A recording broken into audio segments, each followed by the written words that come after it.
ایک سلطان یحییٰ نام کا بادشاہ گزرا ہے، عرب کے کچھ حصوں کا حکمران تھا، تو اس کو بڑا شوق تھا لوگوں کو بانٹنے کا۔ دو قسم کے لوگ ہوتے ہیں نا، کچھ کو جمع کرنے کا شوق ہوتا ہے، کچھ کو شوق ہوتا ہے کوئی روٹی کھا لے۔ حضرت ابراہیم علیہ السلام بغیر مہمان کے کھانا، کچھ ایسے بھی ہوتے ہیں جن کے گھر بندہ چلا جائے تو پتیلی پہ ڈھکنا دے لیتے ہیں۔ اپنا اپنا فرق ہے نا جی، ہر آدمی کا اپنا اپنا ذوق ہے، منت کرتے ہیں کسی کی۔ مجھے بڑی بات پسند ہے شیخ سعدی کی، قرضے لے لے کے مہمان نوازی کرتے تھے۔ ایک دن سارے مقروض کٹھے ہو کے کہنے لگے بابے پیسے دے۔ بابا جی کہتے ہیں وہ پیسے مانگ رہے ہیں، مجھے ٹینشن ہے کہ انہوں نے کھوایا کچھ نہیں، مجھے پریشانی لگی۔ ایک بچہ کوئی چیز بیچ رہا تھا، وہ کھیل مرونڈا نہیں بیچتے بچے، وہ بیچ رہا تھا تو آ گیا، کہنے لگا لینی ہے؟ تو بابا جی کہنے لگے میرے مہمانوں کو کھلا دے ساری۔ بچہ بھی راضی ہو گیا کہ سارا اکٹھا ہی گاہک مل گیا ہے، تو سارا جب کھلا دیا کہنے لگا پیسے؟ تو شیخ سعدی فرمانے لگے تو بھی بیٹھ جا، یہ سارے پیسے لینے آئے ہوئے ہیں، بیٹھ جا، ان کے پیسے انہیں ملیں گے تو تجھے بھی۔ تو بچہ رو پڑا، رویا، کہنے لگا میں تو یتیم ہوں، 4 بہنیں چھوڑ کے آیا ہوں، اماں کی دوائی بھی لے کے جانی، مجھے تو پیسے چاہیے۔ بچہ رویا تو شیخ سعدی کا ایک مرید آیا، اس نے لا کے نظر پیش کی، کہا حضور یہ نذرانہ ہے، 400 دینار لایا۔ تو حضرت سعدی نے سب کو دیے، بچے کو بھی دیے، سب لوگ چلے گئے۔ تو ان قرض لینے والوں میں سے ایک بندہ سمجھدار تھا، حضرت سعدی کے پاس آ کے کہنے لگا بابا سمجھ نہیں آئی، ہم برسوں سے لینے آ رہے تھے، مل نہیں رہے تھے، کتنے مہینوں سے مانگ رہے ہیں نہیں مل رہے تھے، آج فٹافٹ مل گئے۔ تو شیخ سعدی بزرگ تھے نا، تو بزرگوں والی بات کر گئے، کہنے لگے تم میں رونے والا کوئی نہیں تھا نا، پوری مجلس میں ایک بھی رونے والا ہو تو سب کا کام بن جاتا ہے۔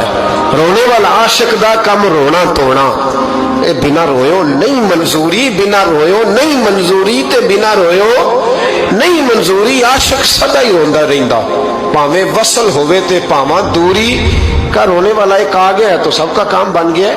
تو کچھ لوگوں کو شوق ہوتا، بادشاہ کو، سلطان یحییٰ عرب کے کچھ حصوں کا بادشاہ تھا، شوق بڑا تھا لوگوں کو کھلانے پلانے کا، بڑا شوقین تھا، بڑا بانٹتا تھا، اور کئی دفعہ معاذ اللہ اس پر فخر بھی کرتا تھا جو نہیں کر، تکبر سے بھی کہتا تھا بڑی جائیدادیں آؤ جس نے لینا ہے، تکبر بھی کرتا تھا معاذ اللہ جو نہیں کرنا چاہیے تھا۔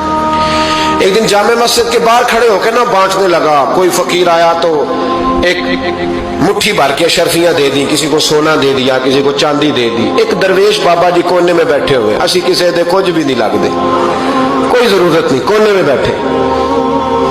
آپ یقین کریں، آپ تھوڑا سا رخ ادھر کریں، دنیا پیچھے پیچھے ہو جاتی ہے۔ اگر آپ پیچھے بھاگیں گے تو آگے دوڑ کے بھاگیں گے، یہ مزاج ہے قوم کا، کسی کا حال پوچھ لیں وہ بگڑ جاتا ہے، کہتا ہے مجھ سے کوئی کام ہوگا تبھی تو پوچھا ہے، اور آپ چپ کر جائیں، خاموش ہو جائیں، یہ بھی بڑی مصیبت ہے کہ پیار کر لیں تو اس کا بھی نقصان دیکھنے میں آتا ہے، کہتے ہیں پتہ نہیں میرے اندر کیا لالچ ہے، کیا خوبی ہے جس وجہ سے مجھ سے اتنی محبت ہو رہی ہے۔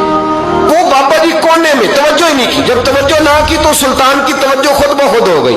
سلطان یحییٰ کہنے لگے بابا کوئی قابل توجہ آدمی ہے، سب لوگ لائنوں میں لگے ہوئے بھاگ رہے ہیں، بادشاہ آیا ہے، یہاں تو شادی پہ کھانا کھل جائے تو بڑے بڑے امیروں کا پتہ چل جاتا ہے کہ بننے کیا لگا ہے، کہتے پتہ نہیں دوبارہ چھوٹے گوشت کی ٹرے آئے گی کہ نہیں آئے گی، اور اتنا سارا رکھ لیتے ہیں کہ المان والا فیس، بڑے بڑے امیروں کے پول کھل جاتے ہیں، پتہ چلتا ہے کتنے تگڑے امیر ہیں۔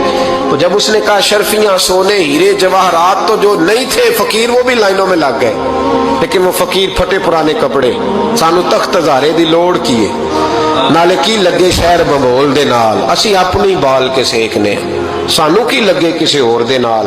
اور اقبال نے اس کی تشریح کی، اقبال کہنے لگے ہوا گو تند و تیز ہے لیکن چراغ اپنا جلا رہا ہے، ہوا گو تند و تیز ہے، تیز ہوا میں چراغ نہیں جلتے، ہوا گو تند و تیز ہے لیکن چراغ اپنا جلا رہا ہے، وہ مرد درویش حق نے جس کو عطا کیے ہیں انداز خوش روانہ، فرماتے ہیں جسے اللہ نے بے نیازی دے دی، لالچ سے دور کر لیا، وہ کسی کی پرواہ، وہ اپنا چراغ جلاتا ہے، اپنی مٹی پہ چلنے کا سلیقہ سیکھو، سنگ مرمر پہ چلو گے تو پھسل جاؤ گے۔ وہ بابا بیٹھا ہے تو بادشاہ کہنے لگا اسے بھی بلاؤ، بابے کو بلایا، کہنے لگا تجھے کچھ نہیں چاہیے؟ بابا کہنے لگا چاہیے تو بڑا کچھ پر تجھ سے نہیں چاہیے۔ کہا کس سے چاہیے؟ فرمایا اس سے چاہیے جو دے کے حساب نہیں پوچھتا، بغیر حساب دیتا ہے، اس سے چاہیے۔ کہنے لگا نہیں دروازہ کھلا تو بھی لے لے۔ بابا کہنے لگا میں لے تو لوں پر تو دے کچھ نہیں نہ سکتا،